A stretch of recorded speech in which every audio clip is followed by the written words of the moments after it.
박수홍 제가 그 카톡에다가 충분히 설명했고 MBN에 방송 나가서 경제 해설 계속 해 나가시니까 아마 여러분들 경제에 좀 관심 있는 분 다 아실 거예요. 미국에서 공무원 생활도 하고 미국에서 공부하고 또 이번에 지난번에 오늘 여기 우리 사무실 여기 다 계약해서 저희가 월세를 주고 하거든요. 여기 하는데 지난번에 저희가 한 3년 동안 어디서 고급 사무실인데 삼성경제연구원에 있을 때 서초동 그 사무실을 5층에서 저희가 한 3년 저희가 포럼을 했습니다. 그때 항상 감사합니다. 지금부터 우리 각 박사 이제 한미 정상의 워싱턴 선언과 우리가 그 과제에 대해서 설명하는 것입니다. 네, 좀 늦었습니다. 안녕하십니까, 박수정입니다. 이 한미일 정상회담이 주는 어떤 메시지라든지 시그널은 사실 저는 정치학하고는 외교하고는 좀 거리가 먼 사람이라서 경제적인 내용을 가지고 좀 말씀을 드릴까 합니다. 근데 뭐 정치도 그렇고 외교도 그렇고 사람 사이에서 만나는 모든 일은 신뢰라고 하는 가장 중요한 그 단어가 기본이지 않습니까? 그래서 우리가 국가를 논할 때 다들 뭐 국가라 그러면 엄청나게 큰 규모의 사이즈를 놓고 논의하시는데 사실은 한 개인과 가족에서부터 출발을 한다라고 보시면은 이해하시기가 쉬울 겁니다. 개인과 개인 간의 만남에도 신뢰가 중요한 것이고 가족과 가족 간의 만남. 그러니까 이제 그런 식으로 이렇게 확대해 나가시면 어떠실까 싶습니다. 근데 그보다 먼저 우리 장규표 선생님 제가 오랫동안 제가 또 같이 많이 배웠던 어른이시고 또 우리 화평 선생님 제가 화면으로만 뵙고 많은 분들을 이렇게 오늘 처음 뵙는 자리이긴 합니다만 이게 인연이라고 하는 게 참 묘하기도 합니다. 아무튼 그래서 제가 오늘 이 한미 관계 이야기를 드리면서 신뢰, 인연, 사람 이런 단어를 주로 많이 쓰면서 여러분에게 한번 제가 보는 절대 인생을 저도 이제 60이 넘었으니까 죄송합니다만 살면서 보니까 맞다 틀리다 인생의 정답은 없는 것 같습니다. 어떻게 인생을 살면서 보니까 다르다라는 것은 제가 인정을 해줄 수가 있습니다. 그러니까 저 사람은 이걸 이렇게 보는구나. 저 사람은 위에서 밑으로 내려다보고 어떤 사람은 옆에서 옆으로 보고 아래에서 위로 보고 그래서 서로가 똑같은 사물을 놓고 다르게 볼 수가 있겠구나 라고 하는 것까지는 인정. 그 다음에 그것이 맞다 틀리다라고 논쟁에 들어가면 저는 좀 피하는 스타일입니다. 왜냐하면 인생에는 정답이 없더라고요. 그래서 그 진리라고 하는 것을 저희가 논의하는 것은 불가능하다라고 생각을 하고 하지만 제가 생각하는 옳고 그르다고 하는 것을 판단해야 할 때는 결코 피할 생각은 없습니다. 왜 어떤 선택을 할 때 그거를 피하겠다라고 생각하는 것은 자기가 한 선택에 대해서 책임지지 않겠다는 뜻이 되기 때문에 저는 그 정도로는 비겁하지는 않습니다. 그래서 제가 오늘 드리는 말씀 중에 여러분들의 생각과 다를 수도 있다는 것, 또 제가 맞다고 생각하는 것이 여러분들과는 다를 수도 있다는 것, 총체적으로 한번 말씀을 드리겠습니다. 먼저 한번 제가 질문을 드려볼게요. 한일 국교 정상회담을 하고 한일 정상회담을 하고 윤 대통령이 통 큰 외교다 그랬습니다. 왜 통이 크죠? 왜 저는 이분이 통 큰 외교다고 했을 때 통이 크다는 의미를 모르고 하셨다고 저는 생각을 해요. 윤석열 대통령은 정치 외교 모른다고 저는 봅니다. 저는 모른다고 봅니다. 왜 그러냐? 저희 어른도 군생활 하셨거든요. 그래서 장교 출신이지만 제가 싫어했던 게 집에 돌아다니는 휴지 조각이 모든 문서 조각은 다 찢어버립니다. 요즘은 분쇄기가 있어서 다 파쇄를 시키지만 과학 문제를 그렇게 신경을 쓰셨는지 월남전에서 사고를 한번 쳤대요. 운전병하고 집조 타고 가다가 뒷걸음치는 콜라를 마시고 뒷걸음치는 훈련병이 하나가 저 병사가 오길래 야 저 조심해 라고 이야기하자마자 운전병이 그냥 갖다 받아버렸대요. 그래서 그 친구가 교통사고가 나는 와중에 수습하는 와중에 작전 명령서가 이 포켓에 있었는데 이 포켓에 있는 작전 명령서를 잊어버렸대요. 그런 이야기를 쭉 해주시더라고요. 그래서 그런지 몰라도 하여튼 그 군인 정신이 투철하세요. 그래서 모든 종이 쪼가리로 다 찢어가지고 막 파쇄하는 그런 습을 가지고 계시는데 제가 여러분에게 쭉 보고 싶은 거는 첫 번째는 그런 겁니다. 한일 관계가 왜 중요합니까? 가장 근본적인 질문에 대한 물음입니다. 제가 한일 관계가 왜 중요합니까? 한미 관계가 왜 중요합니까? 요 답을 조금 뭐 갖고 계시는 생각은 안다고 봅니다. 근데 저는 이렇게 말씀드릴게요. 우리나라의 헌법에 모든 주권은 국민으로부터 나온다. 뭐 하도 저쪽 친구들이 하는 말이라서 그거는 뭐 오케이. 그 다음에 두 번째가 뭡니까? 장기표 선생님, 우리나라 헌법에서 최고의 가치를 어디에 두고 있습니까? 민주주의. 민주주의. 자유. 자유 그러셨죠? 저한테 공격받기 딱 좋은 말씀하셨죠. 민주당 사람들이 진보라는 이름을 걸고 노란색을 쓰는 이유가 어디 있는지 아시는 분? 아까 우리 화평 선생님께서 논리로 무장을 하라고 그랬는데 여러분 무장이 안 돼 있는 걸 제가 딱 느끼는 거예요. 왜 자유 이야기하고 진보 이야기하는 친구들이 노란색을 쓰냐면 민주당 그러면 저 세월호도 노란색 리본을 빼잖아요. 왜 노란색 쓰냐 이 말이에요. 모르시네요.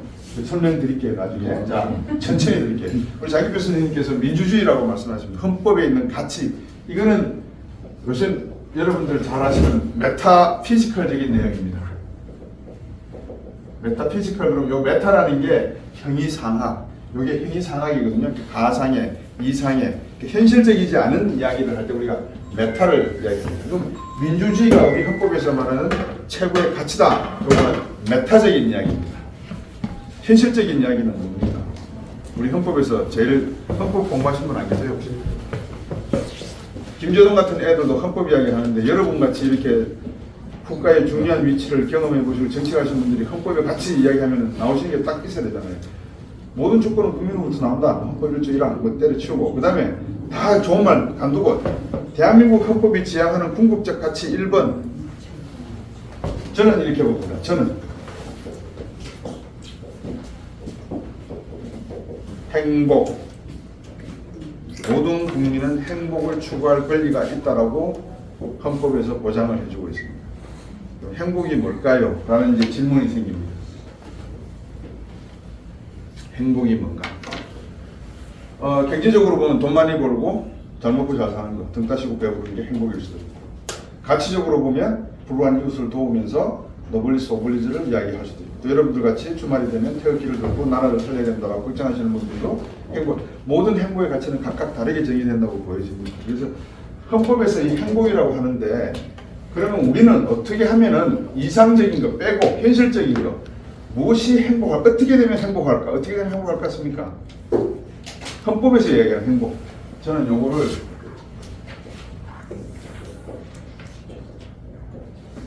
여기 있다고 봅니다. 통일에 있다고. 통일에 있다고 봅니다. 저는 그렇게 본다 이거죠. 자, 근데 우리가 이 통일을 하면 왜 행복해지느냐? 경제적으로 설명할 수 있는 길은 여러 가지가 있습니다. 예를 들면 요게 2천만, 요게 5천만, 연영성, 흑룡강성, 길림성 합치면 1억 5천만. 요 만주족입니다. 선비족, 흉노족, 역사를 아시는 분들 아시겠지만 요거 다 합치면 2억 2천만 정도 됩니다. 그러면 이 옛날에 간도 땅, 서간도, 북간도 땅을 다 영토로 회복하지 않아도 대한민국 한반도가 통일이 되는 순간에 요 만주권은 동북아 경제권으로 흡수가 될 가능성이 높습니다. 제가 보는 관점에서 그렇습니다. 그래서 중국 정부가 무엇을 하느냐? 무엇을 하죠? 그렇죠. 동북아 공전. 잘 아시네요. 동북아 공전이 여기서 나오는 걸 겁니다. 아마 이 중국이라고 하는 국가가 14개 국가 이렇게 국경을 맞대고 있는데 이쪽은 신장 위구르, 이쪽은 내몽골, 여기는 안남. 그래서 중국 입장에서 보면 23개성, 성이 23개가 있거든요. 여기에 대만이 포함됩니까? 안 됩니까? 23개성 안에 중국 정부가 말하는 23개성 안에 대만이 포함되어 있습니까? 안 됩니까? 포함되어 있습니다. 23번째 성이 대만입니다. 자기들은 자기들 성이라고 이야기합니다. 그러면 이렇게 놓고 보면 이제 대한민국의 통일이 왜 미래의 행복의 필요 충분 조건인가를 그냥 그림만 딱 놓고 봐도 대충은 짐작이 갑니다. 제가 보는 관점에서. 요거를 제가 오늘 구체적으로 왜 한일 관계가 중요하고 한미 관계가 중요한지 설명을 드릴까 합니다. 1947년 제 기억이 날짜를 정확히 모르겠는데 6월로 기억이 됩니다. 7월입니다. 죄송합니다. 7월인데 조지 마샬이라고 들어보셨나요? 조지 마샬? 예, 미국의 국무장관입니다. 장군 출신 국무장관. 예, 마샬 플랜은 맞습니다. 이 양반이 하버드 대학 입학시에서 이런 이야기를 합니다. 이제 2차 세계대전도 끝났고 하니까 유럽 경제를 부흥을 시켜야 되겠다. 그런데 이 부흥을 할 수 있는 구체적인 프로젝트 플랜을 짤 수 있는 싱크탱크라든지 학자가 없으니 미 국무부에서 하버드 대학에 마샬 펀드를 만들어서 여기서 연구하도록 하겠다. 그래서 돈을 태웁니다. 하버드 대학에. 그게 방금 말씀드린 마샬 플랜이 됩니다. 플랜이 나옵니다. 여기서. 그래서 동베를린, 서베를린 사태도 여러분들 다 아시는 고역사적 사건이 이게 되겠습니다. 요 마샬 플랜이 나중에 CEEC가 됩니다. 유럽 부흥위원회를 만듭니다. 요 마샬 플랜에서 나온 프로젝트를 실행하는 기구로서 CEEC가 만들어집니다. Construction European Economic Committee가 아마 그럴 겁니다. 요게 여러분들 잘 아시는 지금의 OECD의 전신입니다. 미국이 2차 세계대전이 끝나고 난 다음에 생각을 하니까 이제 냉전체제로 가는데 유럽을 저렇게 놔뒀다가는 동유럽과 서유럽 간의 긴장 관계에서 잘못하면 사회주의 사상체계가 확전이 되겠다. 우리는 태극기 들고 막 이러면 저 386 세대 요즘 제가 그러거든요. 경제를 하니까 누가 저에게 물어요. 부동산 시장이 어떻게 될 것 같습니까? 이렇게 물으면 제가 뭐라고 답하냐면 그거 알고 싶으면 장하성 씨나 조국 씨나 이재명 씨한테 물어보세요. 그러니까 아마 그렇게 물어보면 그 김남국이한테 물어보세요. 제가 이렇게 얘기합니다. 뭐 이거 이념을 떠나서 그럼 이 당시에 유럽이 전쟁을 겪고 난 다음에 부흥을 하려고 그러는데 경제 정책 어떻게 세워야 돼요? 누구한테 물어봐야 됩니까? 누가 이 플랜을 세울 수 있습니까? 영국? 프랑스? 독일? 독일이 못 세웁니다. 일단 독일은 왜 못 세우는지 그 이유가 한일 정상회담의 중요성에 들어가 있습니다. 잘 이해가 안 되시겠죠? 지금은. 자, 그러면 이렇게 플랜이 만들어져서 유럽 붐이 일어납니다. 그 다음에 25년이 지난 1972년 7월 달에 7월로 그냥 이해해 주십시오. 제 생각이 7월입니다. 하버드 대학 졸업식에 빌리 브란트 서독 총리가 갑니다. 가서 졸업 축사를 하시면서 이렇게 얘기합니다. 이때 요 덕분에 서독 경제가 라인강의 기적을 일으켰다. 독일이 재건을 했다. 감사하다. 그래서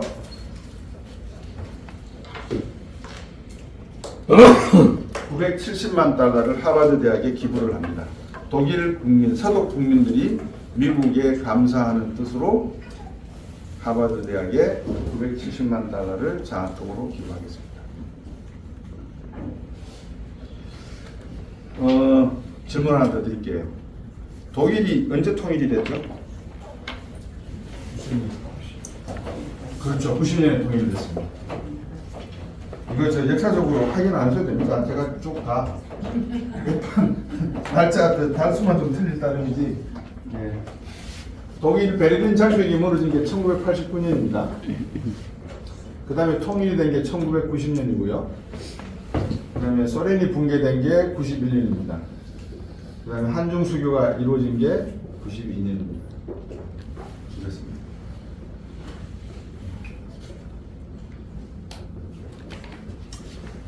독일이 1945년에 전쟁에서 패하고 이제 패전국가로서의 전범들은 처벌을 받고 새로운 경제 부흥을 마샬 플랜으로 이어가는 상황에서 오른쪽에 있는 프랑스, 왼쪽에 있는 영국, 이쪽은 러시아, 구소련 그렇게 포진되어 있습니다. 독일이 44년 뒤에 45년 뒤에 통일이 될 때 영국, 프랑스, 러시아, 동유럽 국가들 중에서 독일 통일을 제일 반대한 국가가 누구였을까요? 러시아요? 컨트롤 한번 해볼까요? 러시아, 그러니까 구소련입니다. 지금 러시아고요. 그 다음에 영국, 3번 프랑스, 4번 동유럽, 동독을 포함해서 자, 이 4개 국가 중에서 독일이 통일되는 것을 제일 반대했을 국가 러시아다. 손 들어보십시오. 손을 안 드시 눈치를 보시는 영국이다. 가령 프랑스지. 네, 5분. 프랑스다. 그래서 동유럽과 동독 국가다. 정답은 여기입니다. 네. 영국과 프랑스가 반대를 했어요. 왜 반대했을까요? 그러니까 대륙. 반대를 할까요? 역사적으로 그렇죠. 예. 역사에서 그러니까 1945년도에 아데나워 총리가 딱 당선이 되고 난 다음에 한 말이 뭐냐면 독일은 2번 다시 공업국가가 되지 않겠다. 우리는 다시 농업국가로 돌아간다. 전쟁을 일으킬 생각을 합니다. 프랑스와 영국 우리를 좀 예쁘게 봐달라. 우리 경제 부흥을 좀 도와달라는 표현을 씁니다. 다시 말하면 에르하르트 총리가 박정희 대통령에게 한 말 중에 이런 말이 있습니다. 박정희 대통령이 64년도에 가셨을 때 에르하르트 총리가 뭐런 말을 했냐면 일본하고 좀 친하게 지내. 그러니까 박 대통령이 무슨 뜻인지 이랬겠잖아요. 그러니까 에르하르트 총리가 이런 말을 합니다. 우리는 말이야 독일은 프랑스와 수백 번 전투를 했어. 근데 다 이겼어. 우리 독일이. 근데 전쟁 한 번에가 졌어. 무슨 말이야? 전투는 수백 번에서 질 수가 있는데 전쟁에서 한 번 하고 나면 지고 나면 모든 것이 다 끝나더라. 너희들 전투한 거 내 알아. 전투에서 졌잖아. 근데 전쟁에서 아직 안 졌잖아. 결과가 안 나왔잖아. 근데 왜 전쟁에서 진 것처럼 행동해? 이 뜻입니다. 그래서 에르하르트 총리가 박통한테 그런 이야기를 전해줬고 아데나워 초대 총리가 독일이 가지고 있는 호전성에 대한 우려, 누가? 영국과 프랑스. 얘들 경제적으로 다시 성공하면 또 무장해서 유럽에서 편지 풍파를 일으킬 게르만족이다라고 하는 그 두려움을 영국과 프랑스가 가지고 있는 걸 아데나워 총리가 정확하게 보고 거기에 대한 안전한 장치를 마련해 온 게 45년이었습니다. 그러면 제가 이제 무슨 질문을 할지 아시겠죠? 한반도가 통일이 될 때 한국 통일을 제일 반대하고 나설 수 있는 국가는 일본. 그렇죠. 중국, 일본이겠죠. 근데 우리나라에 걸리는 문제는 중국보다도 중국은 북한에 걸리니까 우리나라에 걸리는 국가는 일본에 걸려. 그럼 일본은 누구한테 가서 형 쟤들 좀 통일 못하게 좀 해줘 라고 꼰지르고 해방을 놓을 수 있을까요? 일부. 이해되셨어요? 그래서 제가 보는 관점에서는 우리가 통일이라고 이런 관점에서 한국의 미래의 성장이나 뭐 이런 모든 것을 놓고 이야기할 때 일본과의 관계 정상화는 우리가 무엇을 보여주기 위함이다? 신뢰. 신뢰를 보여주기 위함이다. 어떤 신뢰? 우리는 일본성 관심 없습니다. 이해가 되셨습니까? 그러면 미국과 일본에 대해서 이 신뢰를 쌓아가는데 이제 여기에는 제가 화평 선생님한테 여쭤봐야 돼요. 정책을 해보셨을 때 보통 국가 간의 신뢰는 몇 년이 소요된다고 보는 게 일반적인 수가 있겠습니까?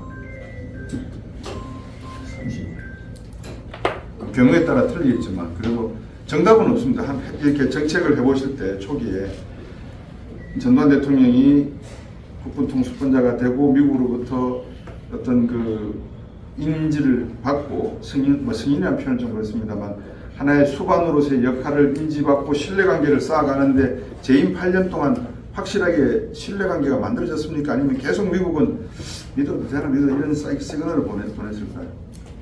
제가 그런 경험을 못 해봤어요. 여쭤보는 겁니다. 초반에 초기에 예. 서울에 결정되어서 예. 최초에 이미 딱 신뢰가 있었군요. 믿음이 존재했었다는 말씀이셨습니다. 일본은 어땠습니까? 일본도 같은 패턴이에요. 같은 패턴이었고. 그런데 그러면 1981년도에 그 다음에 노트북 대통령이 언제까지 하셨죠? 89년 아니에요? 88년부터 88년부터 예. 90 몇 년까지? 93년까지 하셨나요? 5년이니까 93년 93년 93년 이후 제가 얼마나 정치에 관심 있는지 이제 이해하시겠죠? 네, 관심 없어요. 93년까지 하셨다고 쳐요. 그럼 이 기간 동안에 미일과의 한국의 신뢰도는 별점으로 치면 5점 만점에 몇 점 정도 줄 수 있을까요? 4점 이상은 좋겠죠, 그죠?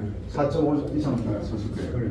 그럼 93년부터 김영삼 대통령이 나오시고 김대중, 그다음에 노무현, 이명박 이게 몇 년이죠? 15년 이게 15년 예, 5년씩이니까요. 15년. 질문. 이 기간 동안 박정희 대통령부터 가지고 있던 그 신뢰관계가 15년 안에 무너질 수가 있습니까? 부부간이라 그러면 30년을 살다가도 남편이 바람 피거나 여자가 바람 펴버리면 이혼하자 그래가 원수가 될 수도 있습니다. 완전히 갈라질 수도 있습니다. 한 국가가 세 국가죠. 한국, 미국, 일본.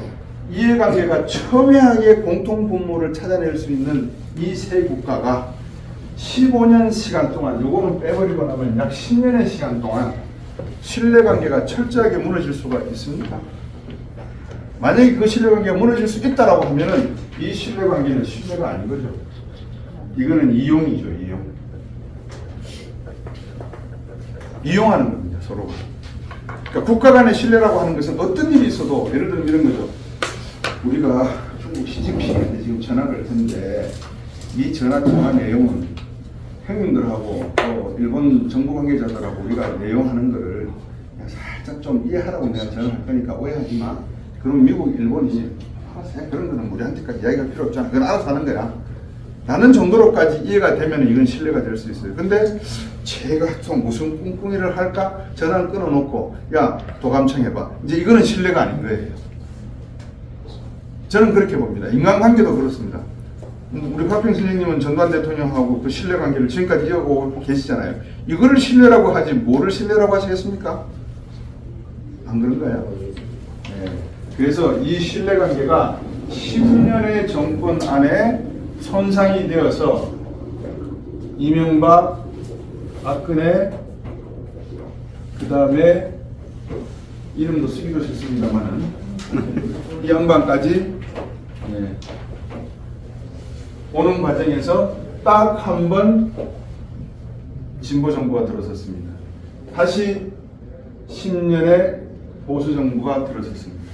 그런데도 신뢰관계가 무려 1961년부터 1993년까지 한국의 산업 발전과 민주주의 정착 과정에서 한미 간의, 한일 간의 돈독한 신뢰관계를 유지해왔다는 삼국의 신뢰관계가 요 10년 만에 무너졌다라고 평가한다는 것은 이거는 something wrong. 저는 그렇게 봅니다. 제 생각은 그렇거든요. 자, 그래서 이번에 한일 정상회담에서 윤석열 대통령이 통큰 외교로 보이도록 한 내용은 다시 이 신뢰관계를 복원시키겠다라고 하는 것인데 다시 여쭙니다. 이 신뢰관계가 10년 안에 또 무너질 그런 신뢰관계라면 이건 통큰 외교가 아닐 수 있다는 말씀입니다. 이해가 되십니까? 예. 그냥 비전문가로서의 논리적인 입장입니다. 그러면 지금 현재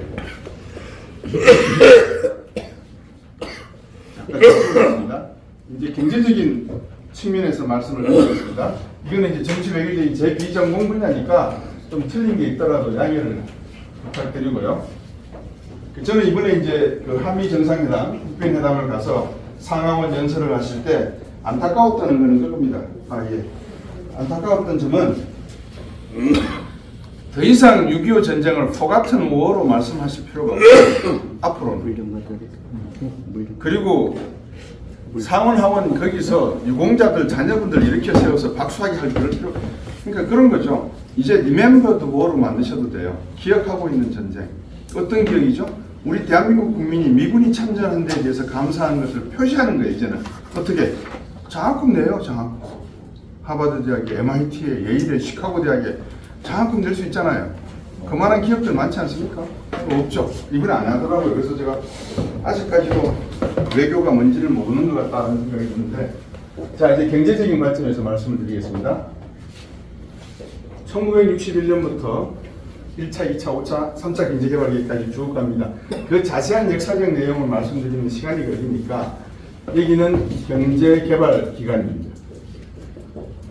1979년도에 시해 사태가 있었고 1980년부터 1993년까지 전두환, 노태우 정부가 들어섰고 여기에 1994년부터 문민정부라고 하는 정부가 들어섰습니다. 경제를 이야기하는 겁니다. 몇 년이죠? 아까 말씀하셨잖아요. 그죠? 18년입니다. 1차 경제개발 계획이 무엇이었죠? 그러니까 보통 경제개발 계획할 때 하는 게 경공업 중심입니다. 경공업이 되면 중화학공업으로 갑니다. 저도 어렸을 때에 쥐잡고 했던 기억이 다 나고요.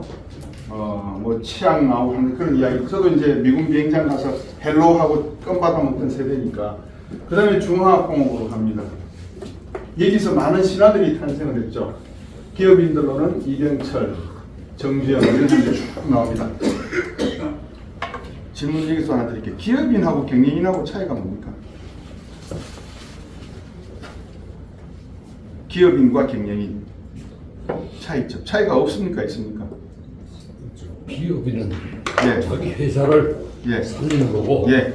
경영인은 그 회사를 어떻게 경영하는 거고. 국가의 예. 일을 기여하기 위해서 어떻게 예. 경영해야 하는가. 그렇죠. 그럼 뭐 거의 정답을 주셨습니다. 기업인이라고 하는 것은 아까 자유 말씀을 했으니까 이제 거기에 제가 답을 드리는 겁니다. 창조하는 겁니다. 그러니까 기업인은 창조하는 사람들의 역할입니다. 경영인은 창조하는 게 아닙니다. 이 사람들은 관리하는 사람들입니다. 그래서 이병철이나 정규영 같은 사람들은 우리나라에 없던 산업들을 새로이 소개하고 가지고 들어와서 투자를 해서 경제적 부흥을 일으키려고 했던 기업인이고요. 거기서 사장했다, 대표이사 했다 하는 사람들은 경영 관리하던 사람들입니다. 이 두 개는 큰 차이가 있습니다. 무슨 차이가 있을 것 같아요? 기업의 리더는 기업의 리더십, 기업가의 리더십과 경영인의 리더십은 뭐가 차이가 납니까?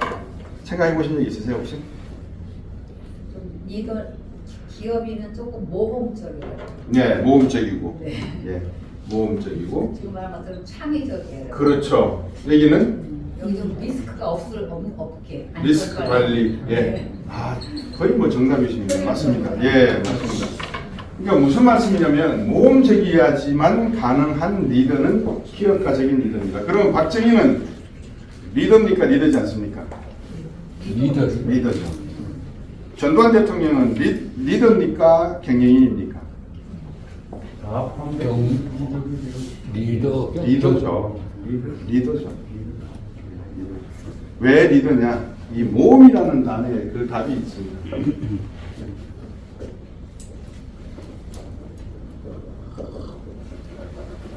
리더는 기업가적인 리더는 책임을 지는 사람입니다.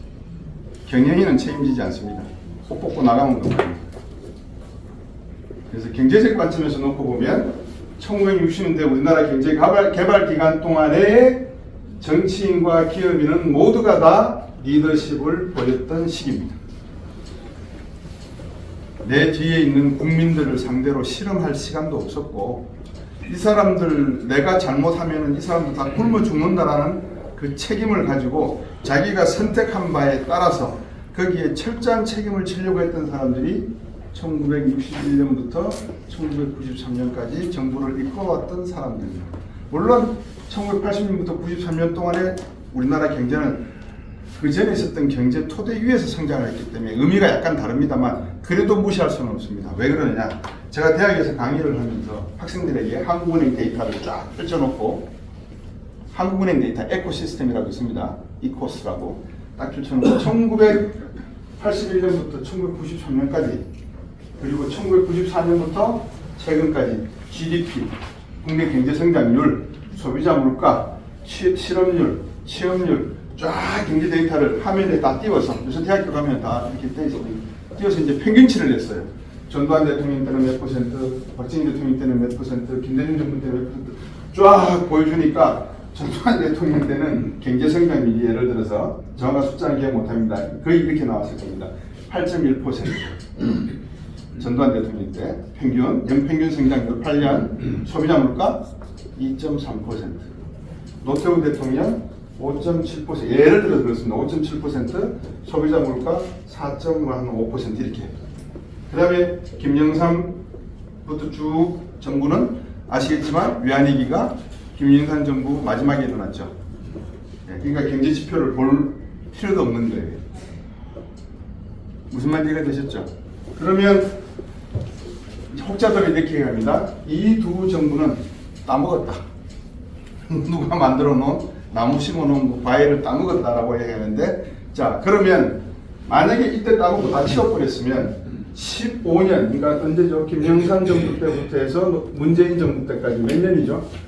김영삼, 김대중, 노무현, 이명박, 박근혜, 문재인 몇 년이에요? 30년. 30년 정도 지나고 나면 집구석 거들나야 되는 거 아닙니까? 그렇죠. 근데 거들 안 났잖아요. 그러면 거들 안 난 이유가 있을 거 아니에요. 뭘까요? 다 걷어먹진 않았다. 뭐 그럴 수도 있고요. 1981년도에 한국 산업에 큰 변화가 있습니다. 뭘까요? 그렇습니다. 반도체 투자가 이루어집니다. 공식화된 것은 1983년입니다. 주소 써주시면 책. 그 다음에 1985년에 대한민국의 또 하나의 그 책 산업적 써보면 왜? 내용이 만들어집니다. 뭘까요? 뒤에 따서 뒤에. 85년대 뭐 하셨나요? 산업정책이 하나가 발표가 됐습니다. 전두환 대통령 시절.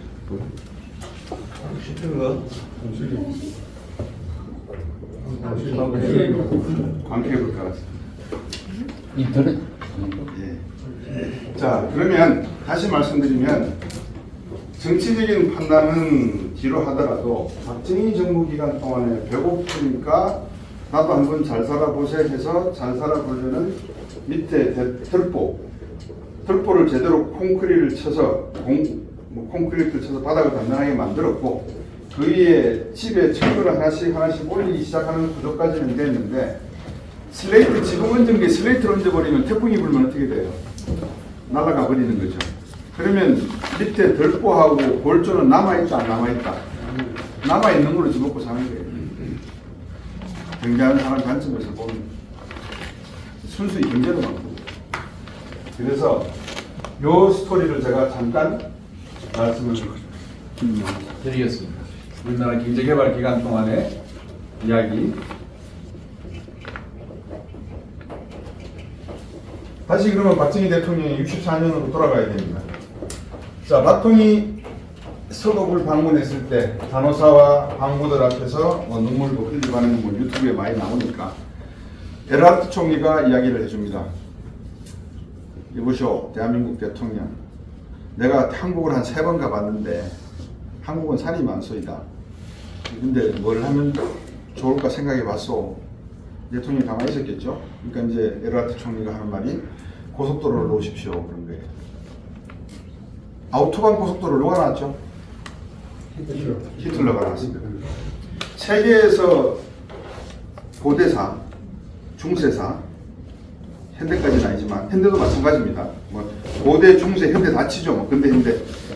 한 국가가 세계를 제패하려고 할 때 가장 중요한 소프트웨어는 뭘까요?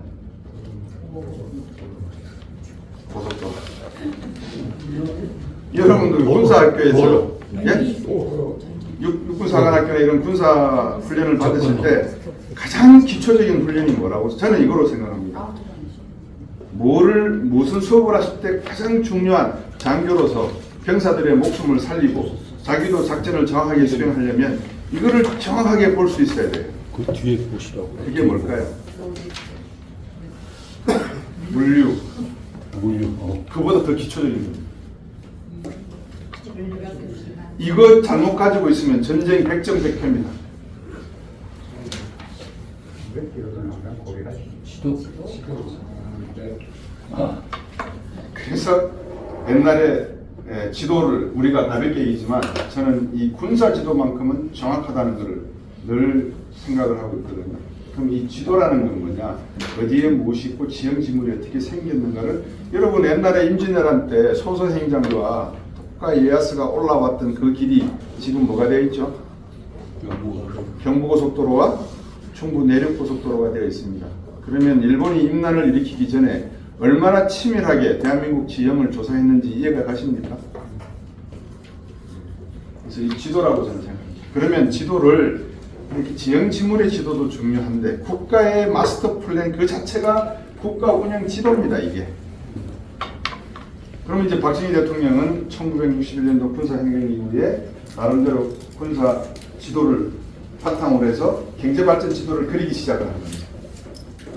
그걸 국토균형 발전 뭐 이런 계획이라고 할 수도 있고 이 지도입니다. 그럼 박통이 가졌던 여러 가지 일 중에서 우여곡절이 있었겠습니까? 없었겠습니까? 있었겠죠. 돈이 제일 필요한 거 아닙니까? 투자를 하려고 그러면? 그럼 돈이 어디서 났죠? 일본에서 났는데 돈을 어떻게 구해야 돼요? 그러니까 에르하트 총리도 야 고속도로 깔아. 고속도로 깔면 그 다음에 뭐가 만들어져요? 자동차를 만들려면 뭐가 있어야 돼요? 철강. 철강이 만들어지면 자동차가 있으면 그 다음에 뭐가 필요해요? 조선 필요한 게 아니라 조선은 당연히 따라야 되고요. 또 기름. 그러니까 석유화. 그러니까 하나의 산업이 만들어지면 파생되는 산업들이 그렇게 많아지는 거예요. 그게 박정희 대통령 시절에 이루어낸 소위 경제개발 지도예요. 그러면 그 지도 위에 호텔도 입혀야 되고 리조트도 입혀야 되고 맥도날드도 식당가도 휴게소도 막 생겨야 되잖아요. 그 그림을 그린 사람들이 아까도 말씀드린 이 두 시대에 이루어졌다라고 저는 보는 거예요. 흐트리진 않았다. 적어도 흐트리진 않았다. 근데 이 문민정부 이후에 대한민국의 경제 지도는 오독하기 시작을 했다. 저는 그렇게 봅니다. 쉽게 말씀을 드려요. 대한민국이 무슨 칼과 무슨 창과 무슨 방패를 들고 있고 어떤 외교관계를 가져가야 되고 그 외교관계와 경제관계의 궁극적인 지향점이 어디에 있느냐라고 하는 리더의 생명을 건 자기 목숨을 건 책임 있는 판단이 존재하지 않았다. 언제부터? 그 양반 때부터. 저는 그렇게 보는 거예요. 이 양반의 혁명과 개혁을 제가 폄하하는 것은 절대 아니고요. 이 어른이 가졌던 공과를 평가할 때의 과를 제가 지금 말씀을 드리는 겁니다. 그게 사실입니다. 네. 그래서 자 그러면 우리가 반도체를 했고 그 다음에 광케이블을 깔았다. 이게 뭐 중요해? 이게 왜 중요해? 이거 뭐 80년도 초반에 뭐 반도체 그거 누가 하려고 그래? 이게 왜 중요해? 지금 보니까 중요하잖아요. 그죠? 지금 보니까 중요해. 근데 반도체 64K를 1983년도에 개발했습니다. 1985년도에 요거보다 한 개 높은 버전이 256K.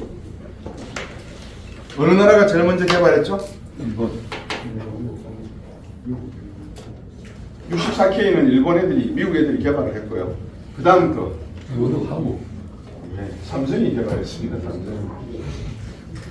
근데 85년도에 반도체가 호황이었어요? 호황이 아니었어요? 역사를 잘 기억 못 하시겠죠? 호황이 아니었습니다. 1990년까지 기다립니다. 자, 1990년 생각을 해보십시오. 데저트 스톰이 있었습니다. 이라크가 쿠웨이트 침공했습니다. 독일 통일됐다고 말씀드렸습니다. 1년 뒤에 구소련 붕괴했다고 말씀드렸습니다. 맞죠? 네. 이게 역사적인 사실이에요. 제가 지어낸 게 아니고 역사적인 사실이라고요. 자, 그런데 데저 스톰이 끝나고 난 다음에 노태우 대통령이 미국에 국빈 초청이 돼서 갑니다. 기억하십니까? 어떠시죠? 왜 국빈 초청을 받아가셨냐? 우리가 이라크 전쟁에 군대 파견했습니까? 안 했습니까? 안 했습니다. 됐어요. 나중에 형식을 안 해서 줬어요. 그러니까 이제 나중에 태극기 운동을 하시더라도 이런 역사적 그 백을 쫙 뚫고 가서 하십시오. 그냥 막 구국 이러면은 다 안 됩니다. 네. 우리나라가 파병했습니다. 군 수송기 세대 보냈다. 군 수송기 세대가 노태우 정부 때 세대가 쿠웨이트 공항에 딱 착륙하는 순간 전쟁 끝. 그래서 미국 대통령 부시가 우리나라 같으면 그 국빈 초청 안 할 겁니다. 전마들 눈치 보다가 한 달 동안 게임만 하다가 딱 보냈는데 종전 생색만 냈네 이럴 건데 미 부시 대통령이 국빈 초청을 합니다. 노태우 대통령. 베트남 전쟁에서의 그런 동맹 관계도 신뢰 관계를 알기 때문에 초청을 했는데 자 그러면 대통령이 국빈 초청되면 기업인들 따라갑니까 안 갑니까? 따라간다. 가죠. 1990년에 요거는 정치 외교적인 거고요. 산업적인 측면에서는 어떤 일이 있었습니까? 무슨 시대가 열렸습니까? 1990년에. 인터넷. 예, PC 시대가 열립니다. 퍼스널 컴퓨터 시대가 열립니다. 요 배경에는 방금 말씀하신 인터넷이 나오기 시작합니다. 여러분 내비게이터라고 아세요? 옛날에? 아침반 내비게이터. 그 내비게이터가 나오면서 제가 대학 다닐 때만 해도 컴퓨터 공부 수업은 포트란이라고 해서 중앙컴퓨터에서 펀치 카드로 배우는 연대에서 하는 그 공부를 했는데 1990년대부터는 퍼스널 컴퓨터 시대가 돼요. 그럼 퍼스널 컴퓨터 시대가 되면 수요가 늘어나는 게 뭐예요? 인터넷인데 인터넷이 자 여기에 직장이 있어요. 여기가 이제 예를 들어서 포럼이라고 해요. 그럼 포럼 빌딩 안에서 이렇게 망으로 막 연결되는 것을 우리가 이거를 인트라넷이라고 그래요. 인트라넷 안에서 이루어집니다. 근데 요 빌딩하고 요 빌딩하고 연결이 되었다. 그럼 요거는 인터넷이에요. 그러니까 국내에서는 도메스틱 에어포트도 되지만 인트라포트도 해도 상관이 없다 이 말이에요. 이해되시겠죠? 그럼 인터넷이 만들어지면 이제 사람들이 세계 곳곳에서 벌어지고 있는 정보가 교환이 되니까 중앙 컴퓨터를 하는 것보다도 개인 컴퓨터를 가지고 막 하는 게 재밌을 거 아니에요. 그래서 퍼스널 컴퓨터가 나온다고요. 그럼 퍼스널 컴퓨터에 무슨 부품이 제일 많이 쓰이냐요? 그렇죠. 반도체가 들어가죠. 그렇죠. 이건 뭐 국민학생한테 물어봐도 반도체요 이럴 겁니다. 그럼 반도체인데 마침 1990년에 노태우 대통령이 국빈 초청하러 갈 때 기업인이 따라가요. 이병철 선생도 따라가겠죠. 예를 들면 그러면 헤드 테이블에 정상이 앉아 있고 기업인들이 라운드 테이블에 앉아 있으면 나중에 술잔 들고 가서 한 잔 따르면서 서로 소개하는 거 하지 않겠어요? 안 할까요? 했다고 치고, 했다고 치고 하면서 이병철 회장 어깨를 툭 치거나 이건 회장 어깨를 툭 치면서 조지 부시가 그랬대요. 야, 얘가 한국에서 반도체 만든대. 옆에 앉아있던 애들이 슐렛패카드, IBM 이런 애들이에요. 회장들이에요. 그 말은 뭐예요? 사줘라. 그게 신뢰입니다.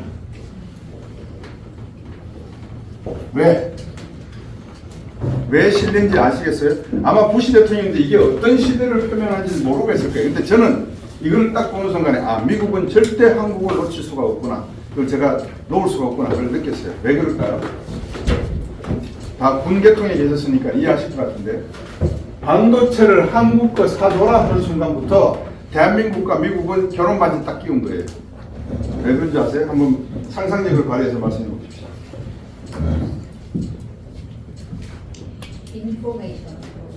인포메이션을 나눴다. 기술을 나눴다. 무기인원이 전부 다 들어가야 되니까. 그렇죠. 선생님이 아까 소개해 주신 데가 잊어버렸어요. 반도체는요, 최근 현대식 무기에는요, 반도체가 들어가지 않고서는 무기가 만들어질 수가 없어요. 그 무기 체제 안에 들어가는 반도체, 주요 반도체 기술을 한국 애들 그 사줘라라고 했다는 말은 다시 말하면 한국과 미국은 반지를 교환한 거예요. 이해가 되십니까? 저는 그렇게 봅니다. 그래서 1990년도에 대박이 나기 시작합니다. 삼성이. 여러분 아시는 아마존, 애플, 구글, MS 1995년도 중반에 상장하기 시작해서 5불, 3불 이렇게 상장한 주식이 수백 달러입니다. 수천 달러 지금. 일본은요. 자, 일본을 제가 소개해 드릴게요. 일본 분들이 두 분 계시는데 이것도 다 정보보호가 되는 걸로 제가 알고 있는데 자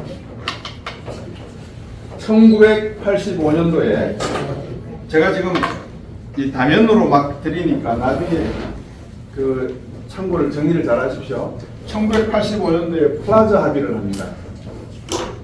뉴욕 플라자 호텔에 독일과 일본 그다음에 유럽 강국들을 불러서 미국이 그 이야기를 또 해드려야 되네. 2차 세계대전이 딱 끝나고 난 다음에 세계 질서가 새롭게 만들어지는데 부흥도 해야 되겠고 전쟁도 하지 않아야 되겠고 이제 통화정책도 새로운 기술 통화를 만들어야 되겠고 해서 부흥하자, 이제 싸우지 말고 부흥하자, 유엔이 만들어집니다. 부흥하자. 그거는 IBRD가 만들어집니다. 은행이 만들어집니다. 개발은행. 전쟁하지 말고 이제 대화하자, 유엔이 만들어집니다. 앞으로 통화 가지고 하자. 이게 브레튼 우주 체제입니다. 브레튼 우주 체제는 뭐냐? 유엔 부셔 브레튼 우주라고 하는 리조트에 가서 승전국이 앞으로 기축통화 뭐로 할까? 이렇게 하지. 금이론스에 미달러 35달러로 박아놓고 거래하자. 이렇게 한 거예요. 이게 고정환율제도예요. 금본위제도. 이게 브레튼 우주 체제예요. 근데 이게 71년도에 깨집니다. 닉슨 대통령. 왜? 베트남 전쟁한다. 마샬 플랜 한다. 미국이 계속해서 돈을 써야 되는 거예요. 그럼 돈을 많이 쓰면 미국 달러와 가치가 있어요, 없어요? 돈을 많이 쓰면 달러와 가치가 있어요, 없어요? 없죠. 돈 가치가 없어져요. 1온스에 35달러로 고정을 시켜놨는데 이게 60달러까지 떨어지는 거예요, 달러와 가치가. 그러니까 미국 닉슨 대통령이 가만히 있고 있는데 갑자기 프랑스에서 2천억 달러 외환 보유고를 들고 와서 야, 이 금으로 바꿔줘 이래버린 거예요. 그러니까 닉슨 대통령이 못 바꿔줘. 그래서 닉슨 샥이라고 그래요. 그리고 4년 있다가 브레튼 우주 체제가 붕괴가 돼요. 붕괴되는 순간에 그러면 고정환율 제도가 없어졌으니까 기축통화를 뭐로 하지? 이 당시에 세계의 주요 원자재가 뭐죠? 지금도 마찬가지지만 석유예요. 1차 세계대전, 2차 세계대전, 그리고 1차 세계대전 이전의 전쟁 모든 내용은 네덜란드에서 패권이 간단하게 할게요. 네덜란드에서 패권이 영국으로 갔고요. 영국 패권이 미국으로 가는데 네덜란드 패권이 영국으로 간 거는 석탄이 중요한 원료였고요. 영국이 미국으로 간 석유였습니다. 1933년도에 미국 석유 시추회사 사우디아라비아에서 아람코를 만들어냅니다. 사우디아라비아하고 아메리칸 코퍼레이션이 석유 시추를 하기 시작을 합니다. 이게 1934년입니다. 자, 그러면서 세계 경제의 판도가 기축통화가 흔들리니까 뭘 할까 하니까 오펙 사우디가 앞장서서 미국 달러 화요 그래요. 그러면 금 끼워 말아 끼우지 말고요. 그래서 자유변동환율 제도가 돼요. 1975년부터 76년부터. 그러니까 세계 기축통화가 바뀌어버리니까 막 달러 값이 출렁 미국 금리가 출렁 난리가 난 거예요. 근데 한 10년 세월이 지나고 나서 1975년에서 85년 정도 어느 정도 달러화가 안정되는가 싶었는데 보니까 일본 애들은 수출을 계속해서 먹고 살고 독일 애들도 수출을 계속해서 먹고 살고 미국에다가 그러니까 미국이 생각하니까 야 이대로 두면 안 되겠다. 얘들 환율이 조금 떨어져야지 우리나라 제품 미국 제품을 사 쓰겠네. 불러요. 어디로 불렀다고요? 뉴욕 플라자 호텔로 불러서 플라자 합의를 만들어냅니다. 그래서 한 이야기가 독일 마르크와 일본 엔화를 45% 절상하라고 합니다. 그래서 따라서 절상을 시킵니다. 예를 들어서 230엔 했는 거를 1달러에 130엔대로 환율이 떨어집니다. 즉 일본 돈 가치가 올라간다는 의미죠. 이해되셨어요? 네. 1985년도 일입니다. 거기에다가 한방 대맥입니다. 나가사키 히로시마에 원자 폭탄 2개 떨어졌잖아요. 그래서 미국은 항상 일본에게 2개씩 때립니다. 1985년에 프랑스 합의 때였죠. 1986년도에 하나 더 때립니다. 뭘까요? 이거 말씀하시면 제가 가서 풀이업 해드릴게요. 1980년도에 한 방 더 때립니다. 이거 플라자 합의. 1986년도에 미일 반도체 협정입니다. 다시 말하면 일본은 반도체 생산하지 마라. 그래서 누가 생산합니까? 한국과 대만 TSMC가 하기 시작. 이런 역사적 배경이 있습니다. 자, 그러면 미국과 일본은 신뢰관계가 있다 없다? 있다. 하지 말라니까 안 하잖아요. 왜 안 할까요?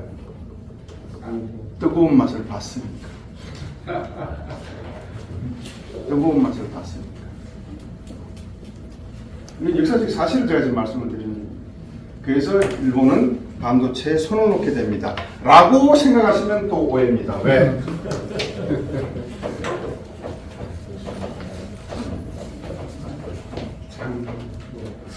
자, 반도체 산업은 크게 세 파트로 나옵니다.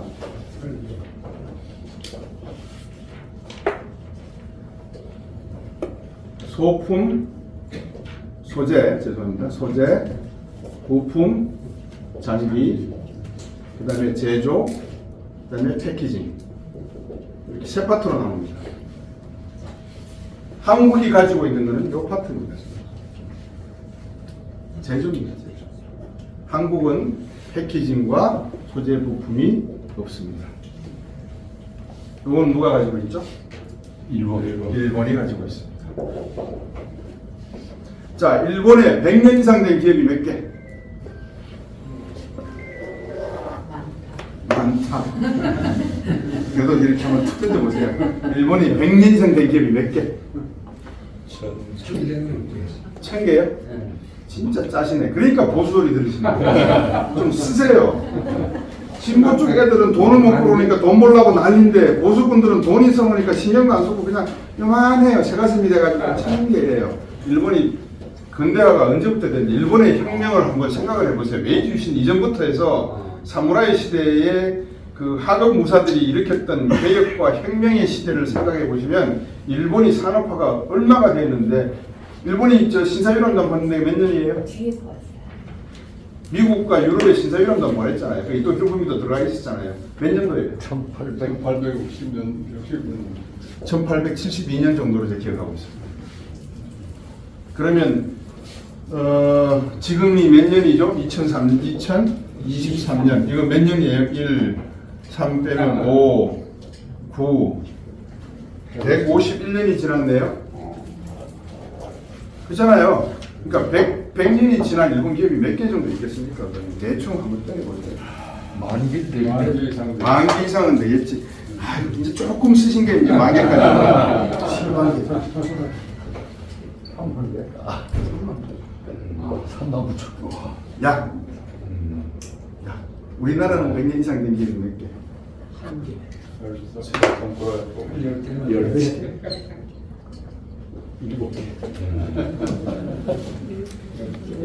게임이 된다고 생각하세요? 3만 9천 개가 대기업이에요, 중소기업이에요? 중소기업이잖아요. 중소기업이잖아요. 여러분이 보시기에 우리가 일본을 다 따라잡았다고 생각하세요? 경상도 말로 택도 없는 소리. 근데 언론에서 뭐 일본은 다 따라잡았니, 소니가 망했니, 어쩌니 이런 이야기를 막 일으킵니다. 그러면 안 됩니다. 설사 우리가 일본을 넘어섰다 하더라도 제가 미국 예를 많이 드는데 아이젠하워 대통령이 국회에서 연설을 하면서 이런 말을 했습니다. 미국이 20세기에 세계 패권 국가가 될 수 있는 이유는 딱 하나가 있다. 그것이 뭐냐? 2차 세계대전이 승전 중임에도 불구하고 우리는 겸손했기 때문에. 겸손했기 때문에. 우리가 중국이 지금 저러고 있는 것에 대해서 시기와 질투도 있지만 중국을 저렇게 조금 이렇게 낮춰보는 이유는 겸손보다도 졸부근성을 보인다고 생각하기 때문에 그렇습니다. 속으로는 질투와 시기가 있지만 그 시기와 질투의 본성은 졸붓다 이렇게 보기 때문에 그렇습니다. 이제 겸손함이 존재한다. 자기가 삼성에 있을 때는 절대 손이라든지 일본 기업에 대해서 우리가 넘어섰다라는 말은 보고서조차 쓰지를 않았습니다. 왜? 우리는 넘어야 할 산이 너무나 많다는 걸 알고 있기 때문에. 소재 부품 장비 전부 일본 기업들이 세계 최고고요. 단 하나 네덜란드의 ASML 기업이라고 하는 기업이 있습니다. 부품 장비 기업 제외하고 일본 기업이 최고고요. 패키징이 뭐냐면요, 반도체 칩을 만들면 회로판이 이렇게 나오잖아요. 그러면 회로판이 이렇게 전선줄이 연결되어 있는데 이렇게 꼽는 역할을 하는, 또 꼽는 것을 패키징이라고 합니다. 이 패키징 기술은 일본이 가지고 있습니다. 더 중요한 것은 이 제조는 메모리지 비메모리가 아니다는 말입니다. 그 메모리는 뭐예요? 암기식 교육에서 외우라는 거예요. 얘는 머릿속에서 지가 알아갖고 끄집어낼 수가 없어요. 예를 들면 제가 강연에서도 자주 말씀을 드리는데, 자, 요즘 여러분들 AI 많이 들으시니까 이제 AI를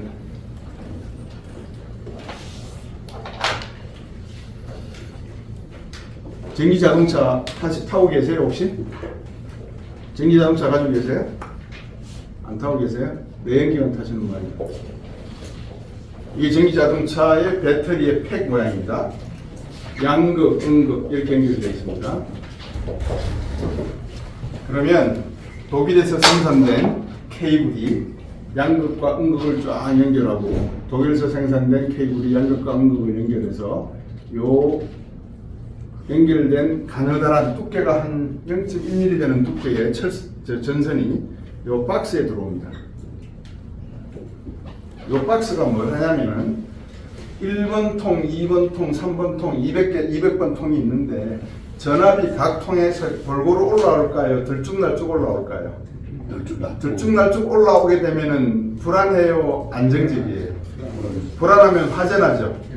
그러면 그거를 사람이 컨트롤 해야 돼요? 아니면 기계가 자동적으로 컨트롤 할 수 있어야 돼요? 기계가 해야 되죠. 그 기계를 우리가 뭐라고 불러요? 컴퓨터에서 뭐라고 불러요? 중앙 지원 장치라고 불러요. 이게 비메모리 반도체잖아요. 이게 요 안에 들어가 있습니다. 그래서 그 이름하여 배터리 매니지먼트 시스템이라고 합니다. 그럼 이게 AI입니다. 이 AI는 데이터에 입력되어 있는 것을 끄집어내어서 내가 관리하고 판단해서 이렇게 저렇게 할 수 있는 명령을 내릴 수 있는 반도체입니다. 대한민국이 생산한다 안 못한다? 이 기술은 안 줬어요. 죄송합니다. 우리가 KF-21을 생산하지만 무슨 기술이 없어요 지금? 엔진 기술이 없잖아요. 핵심, 제가 그랬잖아요. 반지를 끼워줬다 그랬잖아요. 반도체까지 준 것만 해도 반지 끼워준 거예요. 약혼 반지, 결혼 반지가 아니고. 그럼 이거 결혼 반지로 바꾸려 그러면 그동안에 더 많은 신뢰, 알아가는 과정이 필요하겠죠, 그죠? 알아가는 과정이 필요한 거예요. 사랑을 더 해야 돼요. 더 다퉈야 돼요. 실패는 성공의 어머니인 것처럼 전쟁과 다툼은 행복한 결혼 생활에 필요 충분 조건이에요. 제가 볼 때는. 그래서 미국과 한국이 싸우기도 하고 어르기도 하고 뭐 어떤 음모론적으로 모든 이야기가 나오는 저는 타당하다고 봐요. 그럴 수 있다. 더 싸워야 된다. 더 다퉈야 되는데 궁극적으로 양국은 원수가 되는 것이 아니라 결혼할 사이라는 것만 이해를 해라 라는 것이죠. 자, 그러면 이 AI가 나옵니다. 그럼 이게 비메모리 반도체예요. 그러면 이 기술을 미국이 엔비디아라든지 마이크론이라든지 인텔이 설계 기술을 가지고 있는데 이 기술을 신뢰 있는 국가에게 줄까요? 신뢰가 없는 국가에게 줄까요? 당연히 신뢰 있는 국가에게 줘야죠. 왜? 우리가 무기를 저는 잘 모릅니다. 혹시 제가 틀리면 정정해 주세요. K9 자주포를 폴란드에 수출했다. 그 안에 들어가 있는 모든 국가 기밀에 속하는 전자장비를 다 포함해서 폴란드에 수출했다. 그 말은 한국은 폴란드는 한국을 뭐 한다? 신뢰한다. 무슨 신뢰를 한다는 거예요? 무한신. 어떤 무한 신뢰를 말하는 거예요? 침범하지 않아. 그건 침범은 안 되죠. 무슨 신뢰예요? 우리가 가지고 독자적으로 개발한 핵심 자주포 기술을 적에게, 북한에게 빼돌리지 않을 것이라고 하는 신뢰가 존재해요. 안 그렇습니까? 예. 그러면 신뢰라는 개념 속에서 그런 의미에서 상업으로 넘어왔을 때, 이건 군사 쪽이고 상업으로 넘어왔을 때 AI에 관련된 기술을 미국이 주려고 할 때 신뢰 있는 국가, 즉 내가 이 기술을 주면 지적재산권을 철저하게 지키고 특허권을 철저하게 지켜서 절대 비밀을 누출하지 않을 국가와 기업에게 주지, 흐르멍덩하게 관리해서 다 이놈저놈 와서 도출 다 해가도록 하는 국가에게는 줄 가능성이 없다. 그러면 그 후보군 중에 1번 일본, 2번 한국, 3번 대만, 4번 중국. 근데 재밌게 요 두 나라는 전쟁 위협이 있어요. 이 두 나라에서 전쟁이 나고 있는 말짱 도루묵이에요. 그리고 지금까지 해왔는 걸 보니까 얘들은 한번 된통 당해가지고 뭐라 그러면 막 얼굴 떨면서 시킨 대로 다 해요. 프라자도 그랬고 밀반도체통도 그렇고 시킨 대로 다 해봤어요. 한 번도 이런 적이 없어요. 근데 얘는 가끔 가다 꼬장을 좀 부리는데 얘는 아무 생각이 없어요 보니까. 그러면 미국이 누구한테 기술을 줄까요? AI 기술을? 당연히 여기다 주죠. 그럼 우리는 어떻게 해야 될까요? 그렇죠. 얘들하고도 친해야죠. 미국이 원하는 게 뭐예요? 얘들하고 친해라. 증명해. 증명. 얘들하고 친하다는 걸 증명해.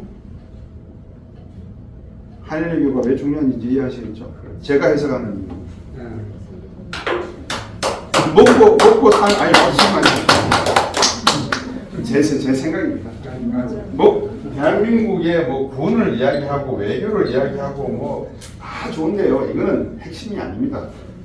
뭘 먹고 살 건데? 짜장면 먹을 거야, 스테이크 쓸 거야, 돈가스 먹을 거야, 잔치국수 먹을 거야. 네 먹고 싶은 거 골라서 먹고 싶을 거야.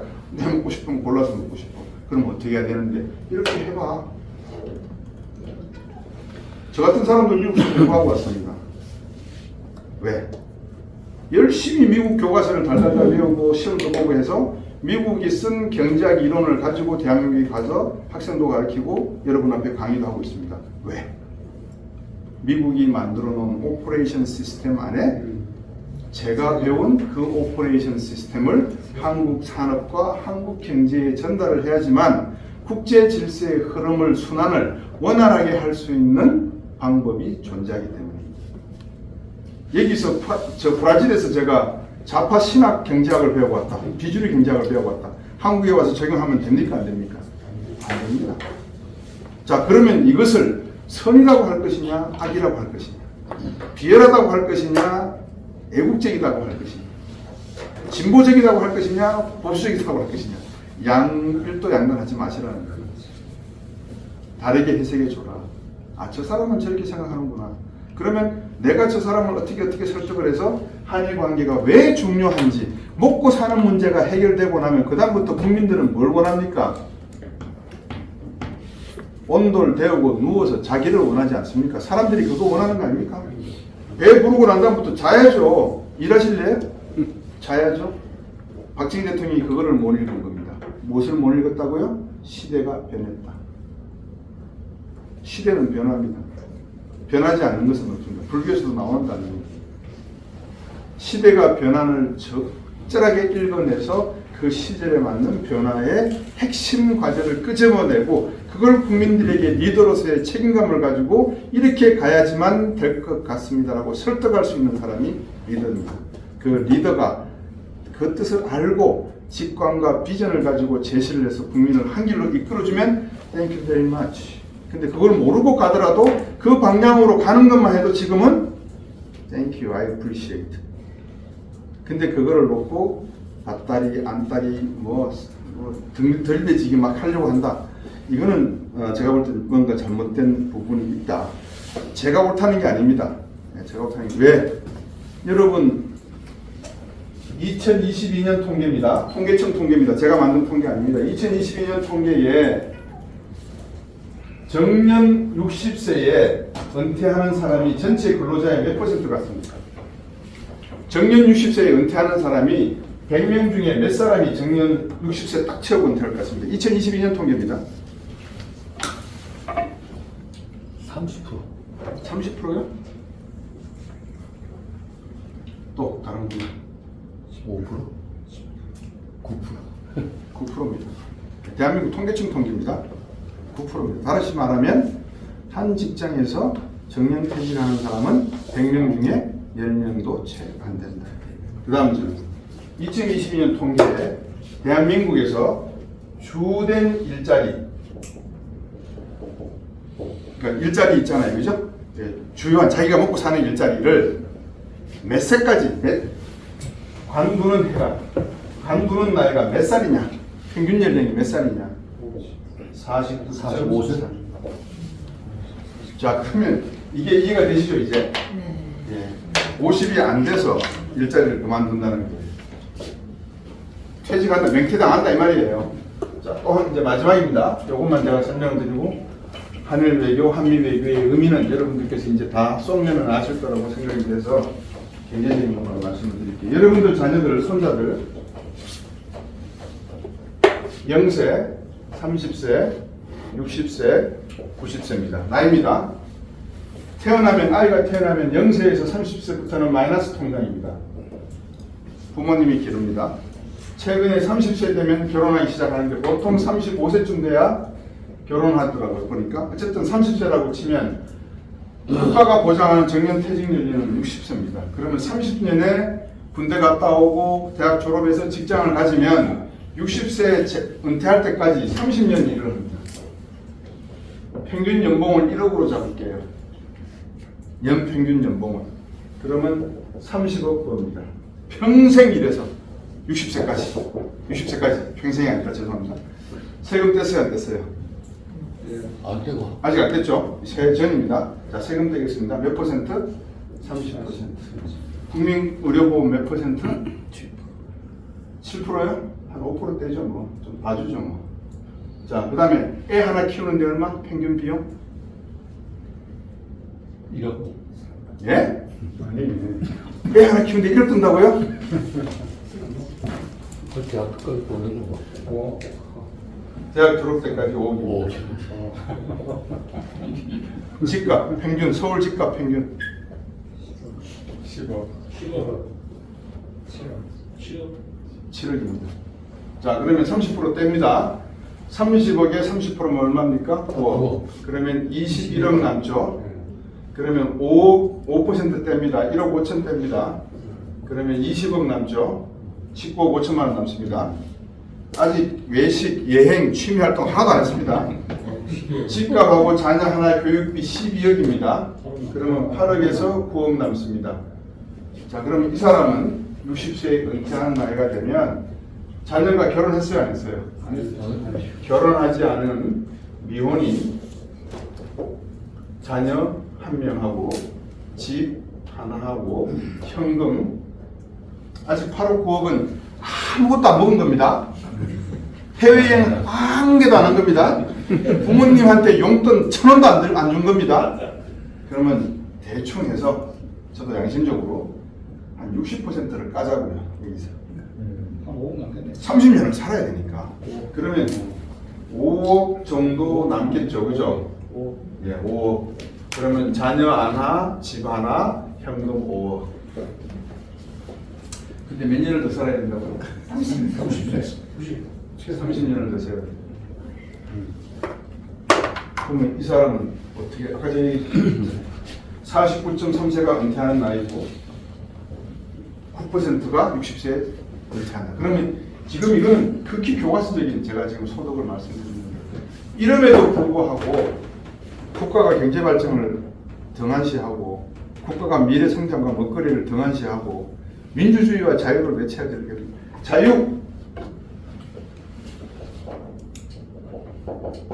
자유란 정치학적으로나 논리학적으로 말씀해 주실 수 있는 자유란 가만히 계십니다. 미래 자유론의 프랑스 혁명 당시에 소위 리버럴리스트라고 하는 이 자유 진보주의자의 깃발은 아까 노란색이라고 말씀을 드렸습니다. 프랑스가 말하는 그 자유와 소위 그 뉴욕에 보면 리버티 자유의 신상 있잖아요. 그 자유와 미국의 자유는 같다 틀리다. 틀립니다. 어떻게 틀리죠? 미국의 자유는 4가지 자유가 있습니다. 프랑스의 자유는 빵의 자유입니다. 장발장에 나오는 르미저러블에 나오는 장발장의 빵이 자유입니다. 다시 말하면 길거리를 걷는데 옆집에서 상점에서 찐빵을 찌는 구수한 냄새가 올라오는데 그거를 사 먹을 수 있는 돈이 없는 거예요. 예? 그럼 뭘 해야 돼요? 범죄를 저질러야 되잖아요. 그래서 감옥 가잖아. 인간이 가장 누려야 될 기본권에 대한 그 프리덤, 리버럴한 말씀. 그걸 자유라고 해요. 왕의 자유. 근데 미국 자유는 틀려요. 프랭클린 루즈벨트 대통령이 1941년도에 교도연설에서 말합니다. 첫 번째, 종교의 자유. 두 번째, 언론의 자유. 세 번째, 공포로부터의 자유. 일본 애들이 진주만 때렸잖아요. 여기서 말하는 공포라는 거예요. 전쟁. 네 번째 자유, 빈곤으로부터의 자유. 요 네 번째 자유가 또 자유예요. 이게 미국이 말하는 자유예요. 제가 만약에 기자라 그러면 대통령에게 줄 거예요. 대통령이 말씀하신 자유는 어떤 자유예요? 자유가 자유입니다. 그러면 그걸 질문 끝내면 돼요. 아, 저분은 더 이상 모르는구나. 참 설명하기가 힘들구나. 옛날에 모 정치인이 새정치를 했어요. 새정치가 뭐죠? 저는 새정치가 새정치라고 생각합니다. 이런 말 하듯이 그런 형태가 되는 거예요. 자, 그러면 제가 지금 방금 말씀드린 이 앞으로 30년 더, 한 가지 더, 국민연금. 국민연금 만들 때요, 명목 소득을 얼마까지 보전해 준다 그런 약속한지 아세요?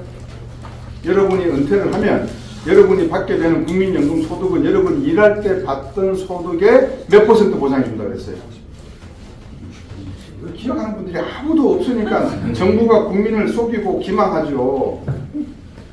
44%예요. 여러분이 100만 원 받았다 그러면 44만 원은 은퇴할 때 먹고 살게 해주겠다 이거예요. 돈을 내면. 근데 실제로 요 44%가 지금 얼마가 돼 있게요? 실질. 이거는 명목. 지금 얼마 돼 있게? 한 20%. 예, 21% 돼 있습니다. 그러니까 이 약속을 받은 세대가 누구예요? 1953년부터 62년 태어난 베이비 부모 1세대, 1963년부터 1973년 베이비 부모 2세대. 얘들이 왜? 얘들이 일할 때 뭐가 만들어졌어요? 국민연금이 만들어졌잖아요. 경제가 이렇게 불러가요 지금. 이렇게 불러가는데 한쪽에서는 니타 네타 손가락질 막 해제끼고 일도 양단에서 니는 틀리고 나는 맞고 먹살 잡고 흔들고 그거 왜 가노? 뭐 왕따 당하니 혼밥 먹었잖아 너거는 하고 막 서로 난리예요. 제가 보는 관점에서 그게 중요한 게 아니에요. 어떡할 건데 앞으로 이거. 제가 말씀드린 전두환 노태우 대통령 때 관케이블 깔고 반도체 산업 하라고 해서 그나마 여기까지 지금 왔다니까요. 그 다음부터 어떡할 거예요? 뭐 있어요? 배터리? 우주항공? 또요? 바이오? 없습니다. 왜 없느냐? 교육이 무너졌기 때문에 그렇습니다. 왜 교육이 무너졌을까요? 왜 교육이 무너졌을까요? 출산율이 얼마라고요? 0.78입니다. 네. 군 계통에 많이 계시니까 제가 고등학교 졸업할 때 졸업생이 몇 명 나온지 아세요? 한 해에? 60만에서 70만이 나왔습니다. 베이비 부모 세대니까 지금 고등학교 졸업생이 몇만 쯤 되는지 아세요? 20만 정도 된다고 보시면 돼요. 남자가 몇 퍼센트? 50%, 10만. 그러면 60만 대군 중에서 앞으로 15년 정도 지나고 나면 군 방위에 나설 수 있는 남자의 수는 매년 10만 명씩 나옵니다. 어떻게 방위를 하실 거예요? 예? 통일에 이제 나도. 그러니까 여자도 가야 된다. 이제 이 이야기가 나오는 거예요. 가지 뭐. 하여튼 뭐 그게 중요한 게 아니고, 그래서 제가 왜 교육이 무너졌냐라고 하는 말씀을 드리는 거예요. 이거는 우리가 그 초석, 기초를 이야기하는 겁니다. 국가가 발전하기 위해서는 기초, 초석이 중요하다. 모든 것은 기본이 중요하다. 초심이 중요하다. 이 초석이 중요하다는 거죠. 근데 왜 이 초석이 없느냐?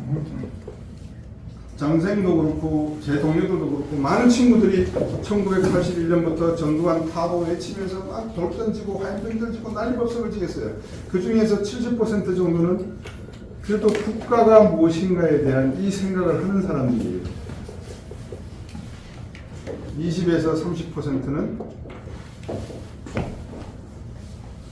무슨 생각하는지 좀 모르겠어요. 왜 존재해야 되는가? 다시 말하면 헌법적 가치가 어디에 있는가? 이상을 이야기하지 말고 현실, 실제 내 손에 잡히는 걸 이야기해달라는 거예요. 그게 뭐다? 행복. 행복이 뭔데? 돈이지. 돈이 있어야 병원도 가고 돈이 있어야 어디도 갈 거 아니에요. 그러면 이 연령대의 소비가 요때 소비의 60%로 떨어진다라고 가정을 해도, 그죠? 나이가 되니까 이제 병원 갈 일밖에 없잖아요. 뭐 골프 치시겠어요? 뭐 하시겠어요? 스키 타시겠어요? 아무것도 못 하거든요. 그러면 60% 감소한다 그래도 여기에 대한 보장을 하려고 그러면 무엇이 많아야 된다? 출산율이 많아요. 출산율이 많아야 되는 거예요. 근데 안 많아요. 왜? 집안채 7억 평균, 교육하는데 5억. 내 쓸 돈 없네. 왜? 이 10억 뺏기면은 요 말년에 쓸 수 있는데 라는 게 무의식 속에 살아나는 거예요, 지금. 그러니까 교육이 안 되고 출산이 안 되는 거예요. 그다음에 교육을 해도 애를 태어나게 해도 애들 보고 뭐라 그래요? 옛날에 박정희 대통령이 전두환 대통령이 어떻게 했는지 기억나시나요? 전두환 대통령 때 제 기억에 노태우 대통령인가요? 반도체 붐이 일어나니까 뭐가 필요해요? 돈과대학이 필요하잖아요. 공대생들이. 대학 정원 늘려달라고 그랬단 말이에요. 그러니까 대학 정원 늘려요. 조건이 있어요. 대학 정원 늘리는데 한양대, 중앙대, 성균관대, 공대 너들 출신 기업인들 학교 기자재 도네이션해. 그러면 우리가 그 조건으로 정원 늘릴게. 교수 충원해. 박정희 대통령 키스트 과학인재 영입해. 아니 이게 어려우세요? 기본이잖아요. 지금 하는 게 뭐 있어요? 그 기본을 하는 게 뭐가 있어요? 교육에서. 국가 설계에서. 없잖아요. 박근혜 대통령 대표 시절에 제가 뵀을 때도 그런 말씀 드렸어요. 과학자 10만 명 양명하셔야 됩니다. 의미가 어디 있어요? 다 이런 거예요. 우주항공. 하나만 예를 들어 드릴게요. 우주항공 이야기예요. 지구예요. 에론 머스크의 플랜이 스타 링크라고 하는 사업이 있어요. 스페이스 X라고 해요. 이 사업이 무슨 사업이냐면요. 이 지구에 테슬라가 생산하고 제작하고 쏘아 올린 인공위성 3,600개를 놓겠다는 거예요. 테슬라의 생각이에요. 뭐 하는데? 차, 무인 자동차, 드론, 로봇, 얘들이 전부 다 앞으로 무선으로 달릴 거 아니에요. 이동을 할 거 아니에요. 그러면 무슨 시스템이 필요해요? GPS. 무인 자동차가 실현이 되면 빛의 속도로 정보가 받아들여져야지만 잘못 틀었을 때 방향 잡고 해야지만 충돌 사고가 안 날 거 아니겠습니까? 지금 같은 내비게이션 시스템이면 100번 다 사고가 나죠. 그 기술은 인공위성이 아니면 안 된다는 거예요. 그 기술은 센서가 없으면 안 된다는 거예요. 그 다음에 에론 머스크의 플랜이 뭐예요? 달나라에 기지 만들겠다는 거예요. 왜 달나라에 기지 만들어요? 중저 금속. 예? 금속 같은 거 캐내려고요? 최고. 그러니까 우리가 얼마나 창의력이 부족한지 여기서 나오는 거잖아요. 왜 달나라에 기지 만들어요? 맞습니다. 화성을 가기 위한 전진 기지예요. 베이스 캠프예요. 테슬라 눈에는 에베레스트산 제일 처음에 베이스 캠프가 2,000m입니다. 지금은 장비가 좋아져서 6,000m에 만듭니다. 그러니까 6,000m에 만드니까 이제는 어떻게 관광 상품이 된 거예요, 에베레스트가. 그러면 수백 년이 지나고 나면 여기에 기착점, 우리가 보통 비행기 타고 가도 먼 거리 갈 때는 어디에 해요? 중간에 경유하잖아요. 이게 달나라예요. 그 다음에 화성을 가겠다는 게 이게 에론 머스크의 상상력이에요. 옳다 그러다가 아니고 얘는 이렇게 생각하는 거면 이건 어디서 나와요? 주입식 교육에서 나와요? 창의적 교육에서 나와요? 다 알아요. 창의적 교육에서 나는데 근데 왜 안 해요? 글쎄 먹고 살 게 없기 때문에.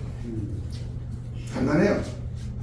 파이가 갈수록 커지는 게 아니라 파이가 갈수록 좁아지기 때문에 이 경쟁이 치열해지는 사회가 되는 거예요. 그래서 뭐가 되라 그래요? 애들한테 의사가 되라. 그런 교육 시스템 하에 출산율이 떨어지고 국방 통일이 되면 국경선이 몇 개예요? 3개죠. 압록강 중국하고 하나, 러시아하고 하나, 일본 애들하고 3개예요.